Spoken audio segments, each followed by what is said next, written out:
தமிழ் குரல் நேயர்களுக்கு வணக்கம். இன்று நம்மோடு நேர்காணல் இருந்திருக்கக்கூடிய சிறப்பு விருந்தினர் தமிழ் புலிகள் கட்சியினுடைய மரியாதைக்குரிய தலைவர் திரு நாகை திருவள்ளுவன் அவர்கள். வணக்கம் சார். வணக்கம்.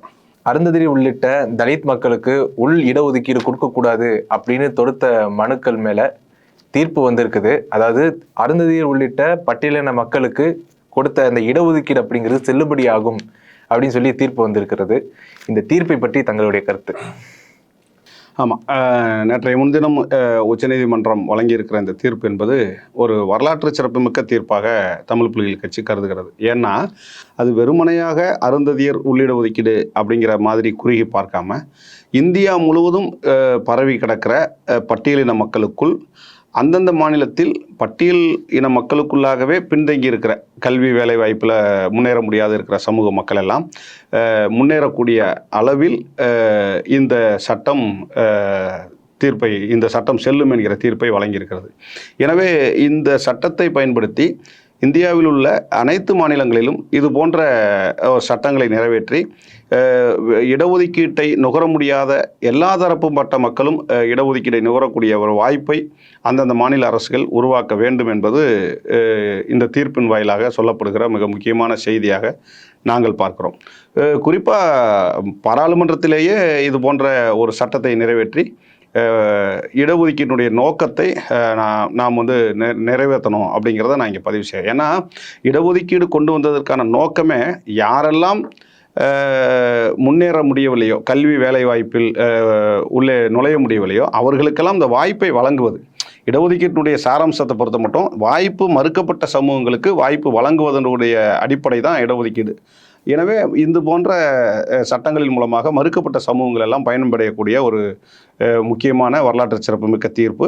இந்த தீர்ப்பை வழங்கிய நீதியரசர்களுக்கும் இந்த சட்டத்தை நிறைவேற்றிய தலைவர் கலைஞர் அவர்களுக்கும் இந்த சட்டத்தை பாதுகாத்த தளபதி ஸ்டாலின் அவர்களுக்கும் இந்த சட்டம் நிறைவேற வேண்டும் என்கிற அடிப்படையில் களமாடிய அனைத்து தோழமை இயக்கங்கள், வழக்கறிஞர்கள் அனைவருக்கும் இந்த நேரத்தில் நெஞ்சார்ந்த நன்றியை தமிழ் புலிகள் கட்சியின் சார்பிலே நாங்கள் உறுத்தாக்கிக் கொள்ள கடமைப்பட்டிருக்கிறோம். இடஒதுக்கீடு அப்படிங்கிறது எல்லாருக்குமே தெரியும். இந்த உள் இடஒதுக்கீடு அப்படின்னா என்ன? இதன் அவசியம் என்ன? இடஒதுக்கீடினுடைய தேவையில இருந்து தான் உள்ளிடஒதுக்கீடுடைய தேவையும் வருது அப்படின்னு நம்ம பார்க்க வேண்டியதாக இருக்குது. ஏன்னா இப்போ இடஒதுக்கீடே நான் முன்பே சொன்ன மாதிரி மறுக்கப்பட்டவர்களுக்கு வழங்கப்படுவது இடஒதுக்கீடு. யாருக்கெல்லாம் வாய்ப்புகள் அந்த மாதிரி இருக்கக்கூடிய சமூகத்தில் பட்டியல் சாதியிலேயே பின்தங்கி இருக்க அருந்ததியர் மக்களுக்கு வாய்ப்புகள் மறுக்கப்பட்டதாக உணர்கிறார்கள். வாய்ப்பு மறுக்கப்பட்டு வந்தது, அதுதான் ரொம்ப முக்கியமானது. நீங்கள் பட்டியல் சாதியில் 18% இடஒதுக்கீடு என்பது பல ஆண்டுகளாக பயன்பட்டு வந்தாலும் கூட பட்டியல் சாதிக்குள்ளாகவே இருக்கக்கூடிய அருந்ததியர் மக்கள் அந்த 18 விழுக்காட்டில் தன்னுடைய அந்த கல்வி பொருளாதாரத்தினுடைய அந்த இடஒதுக்கீட்டினுடைய பங்கினை நுகர முடியாமல் இருந்த காரணத்தினால்தான் இந்த 18 விழுக்காட்டில் எங்களுக்கு உள்ளிட ஒதுக்கீடாக தனியாக பிரித்து தாருங்கள் என்கிற கோரிக்கை வந்தது. எப்படி எங்களுக்கு இடமே இல்லை, எங்களுக்கு இடம் அந்த இடத்துக்கு நாங்கள் வர்றதுக்கு எங்களுக்கு இடஒதுக்கீடு கொடுங்கன்னு கேட்டாங்களோ அது மாதிரி தான் இடஒதுக்கீடு இருக்குது, ஆனாலும் அங்கே எங்களுக்கு நுழைய முடியல, அதில் எங்களுக்கு உள்ளிட ஒதுக்கீடாக கொடுங்க அப்படிங்கிற இந்த கோரிக்கை அதன் அடிப்படையில் தான் எழுது. அதனால் இடஒதுக்கீடு உள்ளிட ஒதுக்கீடு ரெண்டுமே நோக்கத்தின் அடிப்படையில் ஒன்று தான். ஏன் இதை நம்ம உள்ளிட ஒதுக்கீடு அப்படின்னு சொல்ல வேண்டியதாக இருந்தால் எளிதில் இது புரிந்து கொள்வதற்காகத்தான் இந்த வார்த்தையை பயன்படுத்துகிறோம். ஏன்னா இப்போ கலைஞர் கொண்டு வந்த சட்டமே உள்ளிட ஒதுக்கீடு அப்படி இல்லை, முன்னுரிமை அடிப்படையிலான வகையீடு தான் இதுக்கான சரியான சொல்லாடல். அப்படித்தான் இதை வழங்கியிருக்கிறாங்க. இன்னொன்று, ஏன் பல பேர் நீங்கள் சொன்ன மாதிரி நிறைய தலைவர்கள்லாம் இதை பற்றின ஒரு அரசியல் இடஒதுக்கீடை பற்றின பார்வை இல்லாததுனால தான் இப்படிப்பட்ட ஒரு கேள்விகள் கூட வைக்கிறாங்கன்னு நான் பார்க்குறேன். ஏன்னா ஒரு சிலர் கொடுக்கக்கூடாதுங்கிற சொல்கிறாங்க, ஒரு சிலர் இப்படி கொடுத்தா நல்லா இருக்கும்னு எப்படியெல்லாம் இதை மறுக்க முடியுமா அப்படியெல்லாம் சொல்கிறாங்க. அதனால் இதை எளிதில் புரிந்து கொள்வதற்காக இதை சொல்லப்படுது. இன்னும் நம்ம எளிமையாக இதை சொல்லணும்னு நினச்சா, இப்போ இடஒதுக்கீடு அப்படிங்கிறத தமிழகத்தில் அல்லது இந்தியாவில் 50 விழுக்காடுகளுக்கு மேலே இடஒதுக்கீடு இருக்கக்கூடாது அப்படிங்கிறது உச்சநீதிமன்ற தீர்ப்பு. ஆனால் அதை மீறி சமூக நீதி பார்வை இருக்கிறதுனால தான் திராவிட இயக்கங்களினுடைய அந்த செயல்பாடுகளால் தான் தமிழ்நாட்டில் 69% இடஒதுக்கீடு வழங்கப்பட்டு வருகிறது. அப்போது இவ்வளவு தான் இடஒதுக்கீடு வழங்கணும் அப்படின்னு உச்சநீதிமன்ற தீர்ப்பு இருக்கிறதுனால அதையும் மீறி பல்வேறு சூழல்களை அரசியல் தெளிந்த பார்வையோடு இதை 69 விழுக்காடு கொண்டு வந்திருக்கிறாங்க. இன்னும் 69 விழுக்காடையும் உயர்த்தணுங்கிறது நம்ம நோக்கம். பட் உயர்த்துவதற்கான முயற்சி நடந்துகிட்டு இருக்கிற போது இந்த 69க்குள்ளாக இருக்கக்கூடிய 18ல் எங்களுக்கு பிரித்து தாருங்கன்னு சொன்னதுனால தான் இதை நம்ம உள்ளிட ஒதுக்கீடுன்னு சொல்கிறோம். சில பேர் சொல்கிறாங்க நீங்கள் இதில் கேட்காம நீங்கள் வந்து இடஒதுக்கீடு பொதுவாக கேளுங்கன்னு சொல்கிறாங்க. பொதுவானா அதுதான் இங்கே சட்ட சிக்கல் இருக்குது. 69 விழுக்காட்டுக்கு மேலே இடஒதுக்கீடு வழங்கக்கூடாது அப்படிங்கிற ஒரு 50 விழுக்காட்டுக்கு மேலே இடஒதுக்கீடு வழங்கக்கூடாதுங்கிற நிலை, 69 விழுக்காட்டுக்கு மேலே இடஒதுக்கீடை அதிகப்படுத்துறதுல ஏற்படக்கூடிய சிக்கல்கள், இதுவெல்லாம் இந்த காலதாமதம் ஏற்படுகிறது. எனவே இந்த காலதாமதம் ஏற்படுறதுனால இந்த 18 விழுக்காடு இடஒதுக்கீட்டில் 1 விழுக்காடு கூட நுகர முடியாதனால அவங்களுக்கான இதை வந்து செப்பரேட் பண்ணுங்க அப்படிங்கிறது சொல்கிறதுனால தான் 18ல் செப்பரேட் பண்ணுங்க, அல்லது 18ல் எங்களுக்கு வந்து வகையீடு செய்யுங்க அப்படின்னு சொல்கிறதுனால இதை நம்ம உள்ளிட ஒதுக்கீடுன்னு சொல்கிறோம். மற்றபடி இடஒதுக்கீட்டுக்கும் உள்ளிட ஒதுக்கீட்டுக்குமான நோக்கம் என்பது ஒன்று தான் அப்படின்னு நம்ம பார்க்க வேண்டியதாக இருக்குது. அருந்ததியர் மக்களுக்கான இந்த உள் இடஒதுக்கீட்டுக்காக நடந்த போராட்ட வரலாறு என்ன, இதுக்காக நடந்த சட்ட போராட்டங்கள் என்ன, இதில் தமிழ் புலிகள் கட்சியினுடைய பங்கு என்னவா இருக்குது? ஆமாம், இதில் வந்து பார்த்திங்கன்னா இந்த இடஒதுக்கீடு கோரிக்கைங்கிறது கிட்டத்தட்ட ஏறத்தாழ ஒரு 20-25 ஆண்டுகளுக்கு முன்பாக 1990களிலிருந்து 85-90கள் காலகட்டத்திலிருந்து இது மாதிரியான கோரிக்கைகள் முன்னெழுது. அப்போ அந்த கோரிக்கைகளில் அந்தந்த இயக்கங்கள் எந்த அளவுக்கு பங்கு வைக்க முடியுமோ அந்த அளவுக்குலாம் பங்கு வைத்திருக்கிறாங்க. நாம் அந்த காலகட்டத்தில் வந்து வேறொரு அமைப்பில் ஆதித்தமிழர் பேரவையில் இருந்த காரணத்தினால அந்த இயக்கத்திலிருந்து இந்த உள்ளிட ஒதுக்கீட்டிற்காக நாங்கள் சந்தித்த போராட்டம் அல்லது குறிப்பாக நான் செய்த சில போராட்டங்கள் அல்லது சில பரப்புரைகள் எல்லாம் ரொம்ப முக்கியமானதாக இந்த இடத்துல நான் சுட்டிக்காட்ட விரும்புகிறேன். மற்றபடி ஏராளமான பணிகள் அந்த 2009 இந்த சட்டம் நிறைவேறிய சட்டம் இயற்றப்பட்ட நாள் வரை கிட்டத்தட்ட 80களில் இருந்து ஏறத்தாழ ஒரு 25 ஆண்டு கால போராட்டம் என்பது மிக நீண்ட நெடிய போராட்டம். ஆனால் அதில் என்ன ஒரு சிக்கல், எவ்வளவுதான் நாங்கள் பரப்புரையில் ஈடுபட்டிருந்தாலும் போராட்ட களத்தில் ஈடுபட்டிருந்தாலும் இந்த குரல்கள் வந்து ஆளும் வர்க்கத்திற்கு எட்டக்கூடிய வாய்ப்புகள் குறைவாக இருந்தது என்பது மறுக்க முடியாத ஒரு உண்மையாக நான் பார்க்குறேன். அந்த மாதிரி நேரத்தில் எங்களுடைய போராட்டம் அடுத்த கட்டமாக நகண்டது. எந்த மாதிரினா, இப்போ நம்மளே வந்து நம்ம பிரச்சனைகளை பேசிகிட்டு இருக்கிறோம். இது அருந்ததியர் உள்ளிட ஒதுக்கீடு என்பது அருந்ததியர் மக்களுக்கான பிரச்சனை மட்டுமில்லை, இங்கே இருக்கிற அம்பேத்கரிய பெரியாரிய மார்க்சிஸ்டுகளுக்குமான பங்கும் இதில் இருக்குது. ஏன்னா அவர்களை பேச வைப்பது அப்படிங்கிற முடிவை நாங்கள் எடுக்கிறோம். அப்படி எடுக்கிற போது தான் எங்கள் போராட்டத்துடைய தன்மையை நாங்கள் மாற்றுறோம். ஏன் நாங்கள் தான் போராடணுமா? மார்க்சிஸ்டுகள் போராடக்கூடாதா? பெரியாரிஸ்டுகள் போராடக்கூடாதா? முற்போக்குவாதிகள் இந்த இடஒதுக்கீடு பார்வை அருந்ததியர் மக்களுக்கு உங்கள் பார்வையை வந்து செலுத்தக்கூடாதாங்கிற மாதிரியான கேள்வி கணைகளை வந்து கடுமையாக நிகழ்வுகளில், கருத்தரங்குகளில், மாநாடுகளில், பொதுக்கூட்டங்களில் முன்வைக்கிறோம். அதில் குறிப்பாக ஆதித்தமிழர் பேரவையில் இருக்கிற போது நானும் தோழர் நீலவேந்தன் அவர்களுக்குமான முக்கியமான பங்கு இருக்கிறதாக நாங்கள் உணர்றோம். ஏன்னா தமிழ்நாடு முழுவதும் கருத்தரங்குகளில், பிரச்சாரங்களில், ஆர்ப்பாட்டங்களில், போராட்டங்களில் முற்போக்கு இயக்கங்களை கேள்வி கணைகளால் துளைத்தெடுத்து எல்லாருடைய கவனத்திற்கும் எளிமையாக புரியக்கூடிய வகையில் எங்களுடைய உரைகள் அமர்ந்தது என்பது ரொம்ப முக்கியமான கருத்தாக நான் பார்க்குறேன். அதுக்கப்புறம் தான் இதை எல்லாரும் பேச தொடங்குறாங்க. மார்க்சிஸ்டுகள் எல்லாருமே பேச தொடங்குறாங்க. அப்படி அதை உணர தொடங்கின பிறகு எல்லாரும் போராட்ட களத்தில் இறங்குறாங்க. இன்னும் சொல்லப்போனால் இந்த போராட்ட களத்தில் மிக முக்கிய பங்காக அருந்ததியர் மக்களுக்காக இயக்கம் எடுத்தவர்கள் அந்த இடஒதுக்கீடுக்காக போராடுவது என்பது ஒரு பெரிய விஷயம் இல்லை. ஆனால் தேவேந்திரகுல சமூகத்தில் இருக்கக்கூடிய இயக்கங்கள், தலைவர்கள் எல்லாம் கூட அருந்ததியர் உள்ளிட ஒதுக்கீடுக்கு ஆதரவாக வந்து களத்தில் நின்றுருக்கிறாங்க. ஆதிதிராவிடர் பறையர் சமுதாயத்தை சார்ந்த இயக்க தலைவர்களும் களத்தில் நின்றுருக்கிறாங்க. உதாரணத்துக்கு பார்த்தீங்கன்னா தியாகி இமானுவேல் பேரவையினுடைய தலைவர் மறைந்த சந்திரபோஸ் அவர்களை சொல்லலாம், ஐயா அரங்க குணசேகரன் சொல்லலாம், வழக்கறிஞர் ரஜினிகாந்த் சொல்லலாம், இப்படி நிறைய பேரை சொல்லலாம். அந்த மாதிரி இவங்களும் இந்த உள்ளிட ஒதுக்கீட்டிற்காக வலுவாக அழுத்தம் கொடுத்தவர்கள். இந்த அழுத்தத்திற்கு பிறகு இது மார்க்சிஸ்ட் கம்யூனிஸ்ட் கட்சியினுடைய அன்றைக்கு தலைவர் வரதராஜன் ஐயாவோட கவனத்துக்கு போய் அவர் என்ன பண்ணுறாருன்னா, இதை வந்து அன்றைக்கு திமுக அரசுக்கு கவனத்துக்கு கொண்டு போகக்கூடிய ஒரு நிகழ்வாக வந்து சென்னையில் ஒரு 2007 ஒரு பெரிய மாநாடு நடத்துகிறார். ஏறத்தாழ 20-30 பேருக்கு மேலே 2007 அருந்ததியர் மக்கள் மட்டுமே திரண்ட ஒரு மாநாடை வந்து கம்யூனிஸ்ட் கட்சி முன்னெடுக்கிறாங்க. இந்த மாநாட்டுக்கு பிறகு தலைவர் கலைஞர் வந்து இந்த கோரிக்கையினுடைய பிரச்சனைகள் என்னன்னு கேட்கறதுக்காக பேச கூப்பிட்டுருக்கிறாரு. ஐயா வரதராஜன் ஐயாவுடைய தலைமையில் அந்த போராட்ட காலத்தில் இருந்த தலைவர்கள் எல்லாம் சேர்ந்து கலைஞர் அவர்கள் நேரில் சந்திக்கிறோம். அப்படி சந்திக்கிற போது இந்த இடஒதுக்கீட்டினுடைய பிரச்சனைகளை, தேவைகளை, நியாயத்தை எல்லாம் எடுத்து சொன்ன பிறகு அவருக்கு அது உள்வாங்கப்படுது. அவர் இந்த சமூகத்தின் மீது, இந்த மக்களின் மீது அக்கறையோட இதை கொடுக்கணுங்கிற அந்த ஏன்னா அன்றைக்கெல்லாம் வந்து பார்த்திங்கன்னா கல்வி பொருளாதாரம் எதுவுமே இல்லாத நிராயுதபாணியாக நிற்கிற சமுதாயம். இன்னும் சொல்லப்போனால் இவர்களுடைய இந்த சமுதாயத்தை குறிப்பிடுவதே இது மலமழுகிற சமுதாயம், செருப்பு தைக்கிற சாதின்னு சொல்லக்கூடிய நிலையில் இருந்து பார்க்கக்கூடிய தன்மை இருந்தனால இவர்களை எப்படியாவது மேலேற்றணும் அப்படிங்கிற பார்வையும் அவர்கிட்ட இருந்தது. அவர்கிட்ட பொதுவாக அந்த திராவிட இயக்க சித்தாந்தம், பொதுவாக திராவிடம் இடஒதுக்கீடு சமூக நீதினால கலைஞர் தான், அந்த கனிவோடு அதை பார்த்ததுனால அவர் கொடுக்கலாம் அப்படின்னு ஒரு நிலைப்பாடு எடுக்கிறாங்க.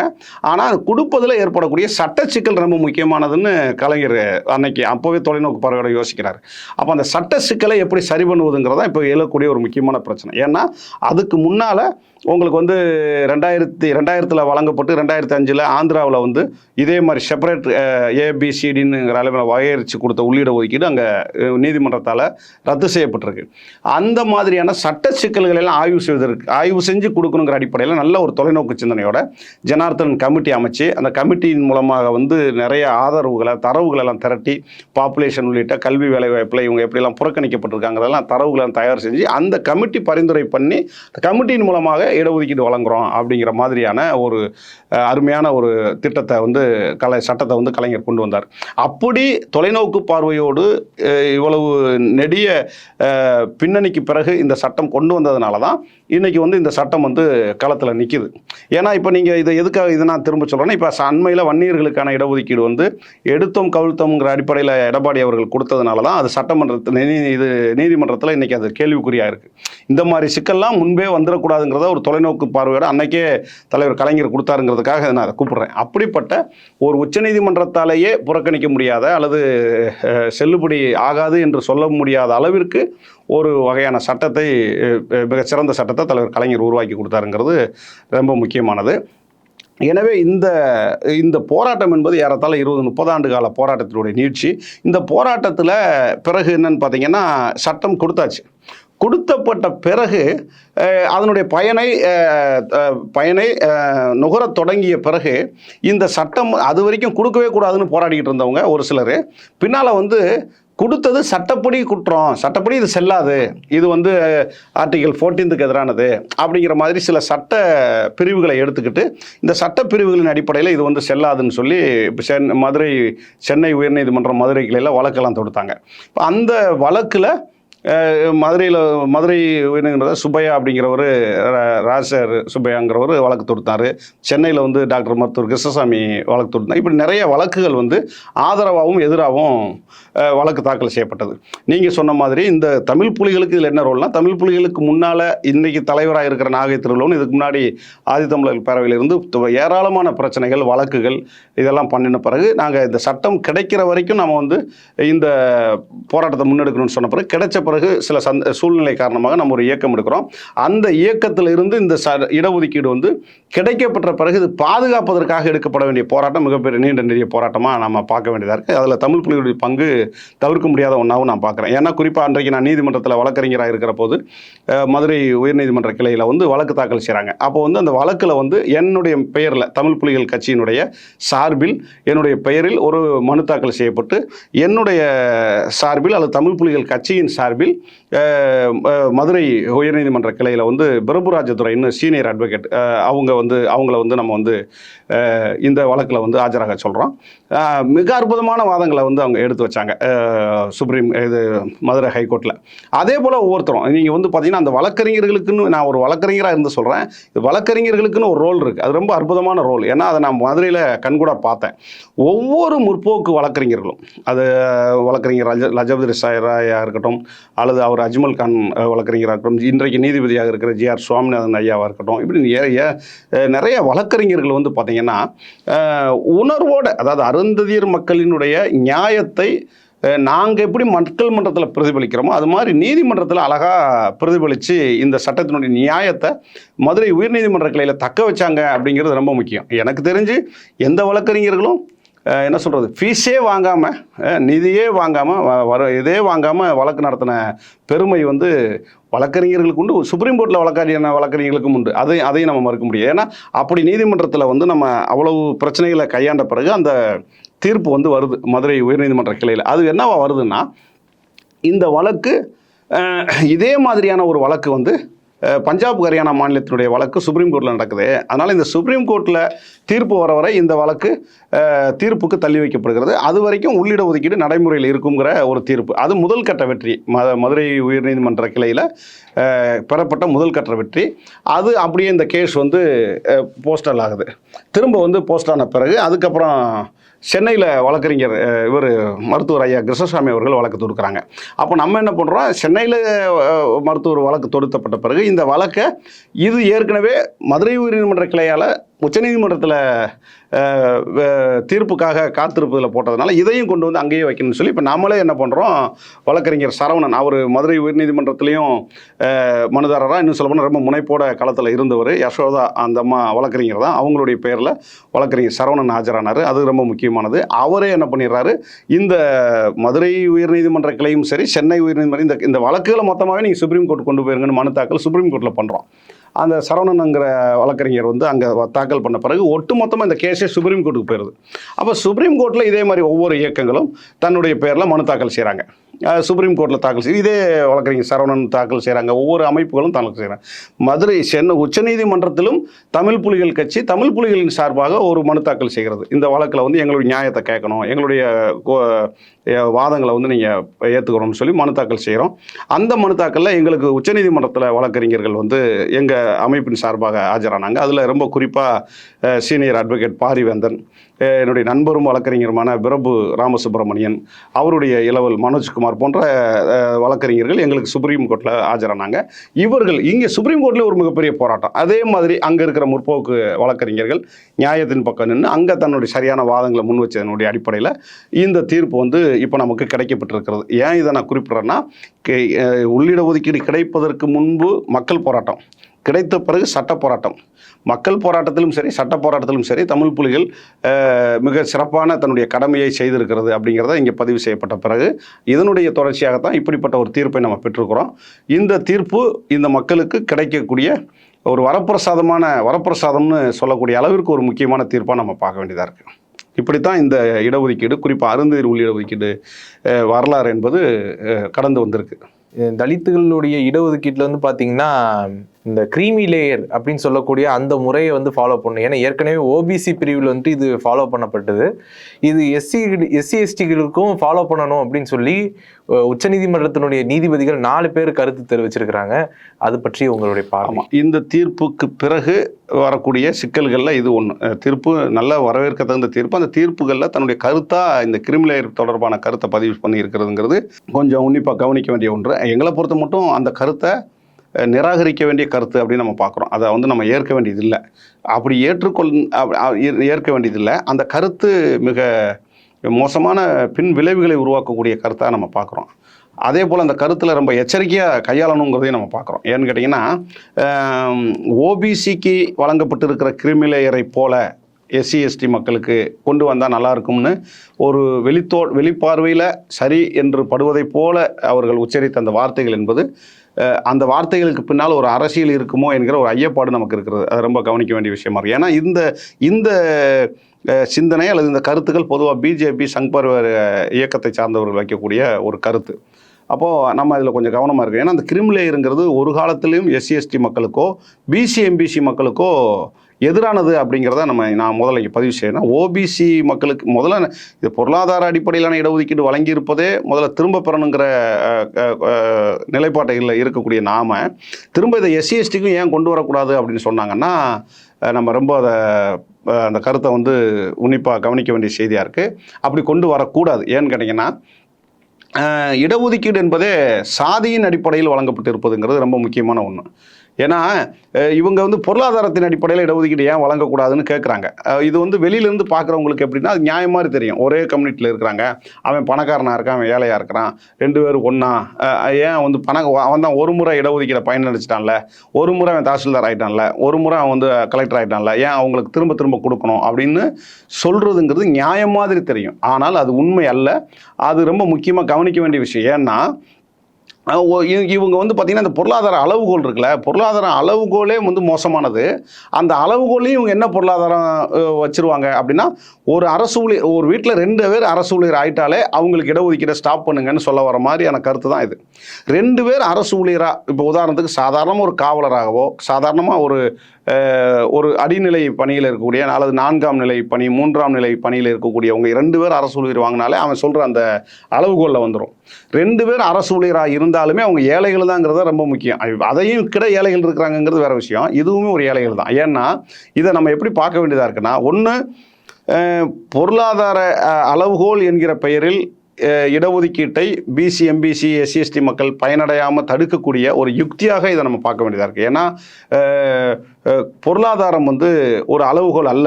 இன்னும் சொல்லப்போனால் பொருளாதாரம் இருப்பதனாலேயே ஒருத்தன் வளர்ந்துட்டான் அப்படின்னு நம்ம சொல்லிட முடியாதுங்கிறத நான் இங்கே குறிப்பிடுறேன். ஏன் இது எந்த நோக்கத்தில் நான் சொல்கிறேன்னா, அதுதான் நான் இப்போ போன முறை பேசின போது சொன்னேன்.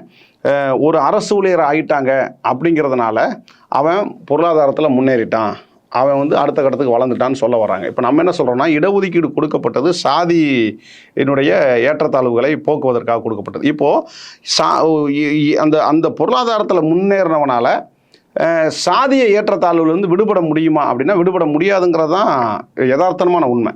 ஒரு கலெக்டராகவே இருந்தாலும் அவர் தாழ்த்தப்பட்டவராக இருந்தால் தாழ்த்தப்பட்டவர் தான். ஒரு கலெக்டராகவே இருந்தாலும் பிசியாக இருந்தால் ஒரு பிசி தான். பார்ப்பனர்களுக்கு நிகரான சாதியினர் இவங்க கிடையாது. பிசி எம்பிசி எஸ்சி எஸ்டி கிடையாது. அதான் நான் சொன்னேன், எழுத படிக்க தெரியாத ஒரு பிராமணரும் படித்த எஸ்சி கலெக்டரும் ஒரு ரேங்க் கிடையாது. வருமானமே இல்லாத ஒரு பிராமணரும் படிக்கவே இல்லாத ஒரு பிராமணரும் படித்த வருமானம் உள்ள ஒரு எஸ்சி சமுதாயத்தை சார்ந்தவர்களும் சமம் அல்ல. அப்போ எப்படி படிக்காமலே அவருக்கு அந்த சமூக அந்தஸ்து வருது? பொருளாதாரமே இல்லாமல் அவருக்கு எப்படி அந்த சமூக அந்தஸ்து வருது? கலெக்டராகவே படிச்சிருந்தாலும் இவருக்கு ஏன் அந்த சமூக அந்தஸ்து வரல? பொருளாதாரம் கோடீஸ்வரனாகவே இருந்தாலும் இவருக்கு ஏன் அந்த சமூக அந்தஸ்து வரல? ஒரு குருக்களால் அல்லது ஒரு பிராமணர்கிட்ட எவ்வளவு பொருளாதாரம், இப்போ உதாரணத்துக்கு நீ அம்பானி அதானி, நம்ம உலகத்திலேயே பெரிய பணக்காரர் அம்பானி அதானி கூட ஒரு பிராமணருக்கு நிகரானவர் அல்ல. அது ரொம்ப முக்கியமான, அதுக்காக எல்லாரும் அது ரொம்ப முக்கியம். அதனால் இந்த ஏற்றத்தாழ்வுகளை போக்குறதுக்கு தான் இடஒதுக்கீடே தவிர பொருளாதாரத்தில் வளர்ந்துட்டா தூக்குங்கன்னு சொன்னால் இது வந்து திட்டமிட்டு உயர் கல்விகளில் உயர் பதவிகளில் பிசி எம்பிசி வரக்கூடாது அப்படிங்கிறதுனால தான் பொருளாதாரத்தை காரணம் காட்டி அவனை வந்து இடஒதுக்கீடுலேருந்து விரட்டிட்டா அந்த நிலை அவனுக்கு அப்படியே இருக்கும். ஸோ இந்த உயர் கல்விகளில் உயர் பதவிகளில் பிசி எம்பிசி எஸ்சி எஸ்டி வரக்கூடாதுங்கிறத தடுக்கிறதுக்கு மறைமுகமான வார்த்தை ஜாலம் தான் இந்த கிரிமிலேயர். ஏன்னா அவங்களால நேரடியாக இடஒதுக்கீடை தடுக்க முடியாது. இப்போ மறைமுக வாசல் வழியாக, பின்வாசல் வழியாக கிரிமிலேயருங்கிற பேரில் அவங்க வர்றாங்க. நம்ம எச்சரிக்கையாக இருந்து இதை தடுத்தால் மட்டும்தான் பிசி எம்பிசி எஸ்சி எஸ்டி மக்கள் வந்து உண்மையிலேயே உயர் பதவிகளுக்கும் உயர் படிப்புகளுக்கும் நாம் இடம்பெற முடியுங்கிறத நம்ம இங்கே புரிஞ்சுக்கணுங்கிறத நான் பார்க்குறேன். தலித் மக்களுக்கு உள் இடஒதுக்கீடு கொடுக்கறது அப்படிங்கிறது தலித் மக்களை வந்துட்டு பிளவுபடுத்தக்கூடிய அரசியல் அப்படின்னு சொல்லி சில தலித் அமைப்புகள் சொல்றாங்க. அது பற்றிய உங்களுடைய? இல்லை, அது அரசியல் புரிதல் இல்லாதவங்க சொல்றது. ஏன்னா நீங்கள் வந்து அம்பேத்கரையும் பெரியாரையும் சரியாக உள்வாங்கி இருந்தால் இந்த மாதிரியான கருத்து வராது. ஏன்னா பொதுவாகவே பிரிக்கிறதுக்காக இடஒதுக்கீடு கொடுப்பதல்ல, அதாவது பிரிந்து கிடக்கிறார்கள் இவர்களை ஒன்றுபடுத்த வேண்டும் என்பதற்காக வழங்கப்பட்டது தான் இடஒதுக்கீடு. நீங்கள் நல்லா அதுதான் இங்கே கண்டென்ட். நீங்கள் இப்படி பாருங்களேன், ஃபஸ்ட்டு பிராமணர் அல்லாதவர்கள் இடஒதுக்கீடு கேட்டாங்க. நீங்கள் இப்படி வச்சுக்கோங்க, பிராமணர் அல்லது பிராமணர் அல்லாதவர். அதுக்கு முன்னாடி சாகு மகாராஜா காலத்திலிருந்து இடஒதுக்கீடு வரலாறுங்கிறது ஒரு நீண்ட நெடிய வரலாறு. அது நீதி கட்சி வழியாக தொடங்கி அது இன்னைக்கு வரைக்கும் இருக்குங்கிறது ஒரு வரலாறு. அதை நம்ம விட்டுலாம். பொதுவாக இடஒதுக்கீடு பிராமணர்கள் மட்டுமே அனைத்து தளங்களையும் தன்வயப்படுத்தி கொண்டிருந்த காலத்தில் பிராமணர் அல்லாதவர்கள் இடஒதுக்கீடு கேட்டாங்க. அப்போ பிராமணர் அல்லாதவர் இடஒதுக்கீடு கேட்குற போது பிராமணர்கள் என்ன சொன்னாங்க? தமிழர்களை பிரிக்க பார்க்குறாங்க அப்படின்னு சொன்னாங்க. அப்புறம் பிராமணர் அல்லாதவருக்கு இடஒதுக்கீடு கிடைச்ச பிறகு அந்த பிராமணர் அல்லாதவர்லேயே மேல் ஜாதி கீழ் ஜாதி என்ற பாகுபாடு இருக்குது. அதில் மேல் ஜாதிக்காரங்க மட்டுமே அந்த இடஒதுக்கீடை பயனடைகிறாங்க. அதுலேயே தாழ்ந்திருக்கக்கூடிய அல்லது அதில் 2ஆம் நிலையில் இருக்கிற எங்களுக்கு இடஒதுக்கீடு வேணும்னு கேட்கும்போது இந்த உயர்ந்த சாதியினர்னு சொல்லக்கூடிய இதுக்குள்ளேயே இருக்கிறவங்க பிரிக்கிறாங்கன்னு சொன்னாங்க. புரியுதுங்களா உங்களுக்கு? அப்போது அது பிரிக்கிறது அல்ல. நானும் உன் இடத்துக்கு வரணும் அப்படிங்கிறத நான் கேட்குறேன். உன் இடத்துக்கு நான் வரணும், உனக்கு நிகராக நான் வரணும், உன்னோட ஈக்குவாலிட்டியாக நான் உட்காரணும், உனக்கு கிடைக்கிறது எனக்கும் கிடைக்கணும்னு கேட்குறதே தவிர அது பிரிவினை கிடையாது, அது வந்து ஏற்றத்தாழ்வு கிடையாது. அந்த அடிப்படையில் தான் தாழ்த்தப்பட்டோரில் கடைக்கோடியில் இருக்கிற அருந்ததியர்கள் பறையர்களுக்கு சமமாக, தேவேந்திர குல வேளாளர்களுக்கு சமமாக வருவதற்கே ஒரு ஆயுதம் தான் அந்த இடஒதுக்கீடை தவிர அவர்களிடமிருந்து இவங்க பிரிந்து போகிறதுக்கு கிடையாது, அவர்களிடமிருந்து பிரிப்பதற்கு கிடையாது.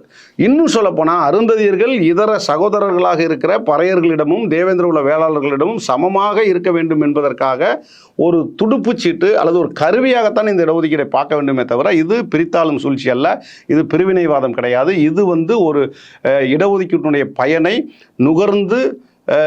நுகர்ந்து கொண்டே இருக்கிறவர்கள் இடஒதுக்கீடை விட்டுத்தர மனமில்லாமல் சொல்லக்கூடிய செய்தி. அதாவது பிராமணர்கள் பார்ப்பனர்களிடம் எப்படி பார்ப்பனர் அல்லாதவர்கள் கேட்கிற போது பார்ப்பனர்கள் கொதித்திருந்தார்களோ அதை போல பார்ப்பன கருத்துக்கள் மனநிலையில் இருக்கக்கூடியவர்கள் எல்லாருக்கும் இது மாதிரியான தேவையில்லாத மனநிலை வரும். அது வந்து அது ஏற்புடையதல்ல. இது முழுக்க முழுக்க சமூக நீதிக்கானது, சமத்துவத்துக்கானது, கல்வி வேலைவாய்ப்பில் நானும் அங்கீகரிக்கப்பட வேண்டும், முன்னேற வேண்டும் என்பதற்காக கேட்கப்படுவது. அதனால தான் இது கொடுக்கப்படுவது. உங்களுடைய நேரத்தை ஒதுக்கி எங்களோட கருத்துக்களை பகிர்ந்தமைக்கு நன்றி. நன்றி, வணக்கம்.